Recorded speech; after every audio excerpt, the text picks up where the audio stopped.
but it's very hard to imagine things getting exponentially cheaper. So could you talk a little bit about that? Sure, and that's why I think this one in particular. What you said. I've read your book. I've talked to you many times. We're friends, and I still, the penny hasn't totally dropped. I remember being on Peter McCormick's show, and I think for the fourth time, and talked for years. And when the penny finally dropped for him, and so but it just shows you how much. Every single time somebody prices Bitcoin in their US dollars in their token, it tells you they don't get it. Every time they say Bitcoin is going up, it tells you they don't get it. Because here's what the world wealth looks like today. About 900 trillion in total global wealth, 400 trillion of debt.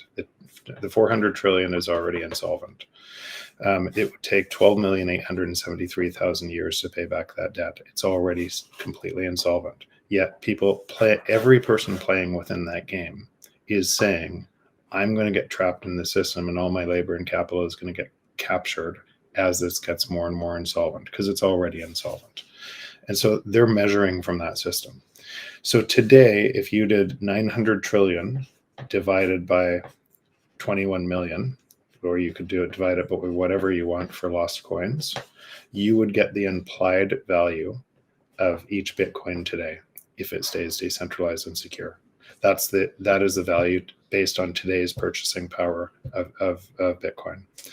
But there's two things that if you're measuring through that system, you're going to get really confused about. In 5 years, that 900 trillion will not be 900 trillion. It'll be something like 2 quadrillion. So it'll more than double in the next 5 years, I suspect, because it has to, because of the amount of monetary easing to be able to keep that system solvent, especially with how fast technology is moving the other way. We'll have to massively increase the amount of money supply, massively. So let's use 2 quadrillion. At that time, so 5 years from now, then that 46 million per Bitcoin today would turn into 92 million per Bitcoin tomorrow. And it hasn't gone up. Okay, that's the point.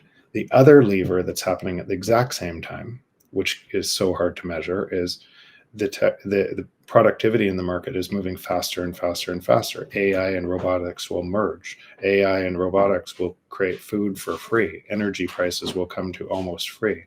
All of these things, meaning in today's dollar, the purchasing power of today's dollar will get exponentially more valuable.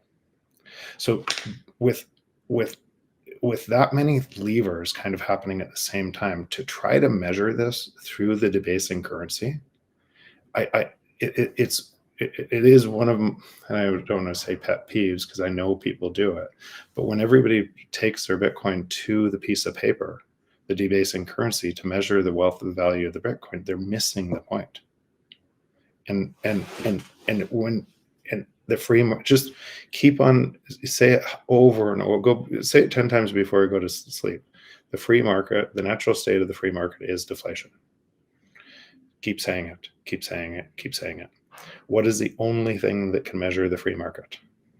The only thing that doesn't have counterparty risk to the existing system. It's Bitcoin. Now, that will measure the free market forever, as long as it stays decentralized and secure. And that's what's happening. Sorry, relative to that means most of the things in your life will be free. Sorry, Jeff, a penny just dropped.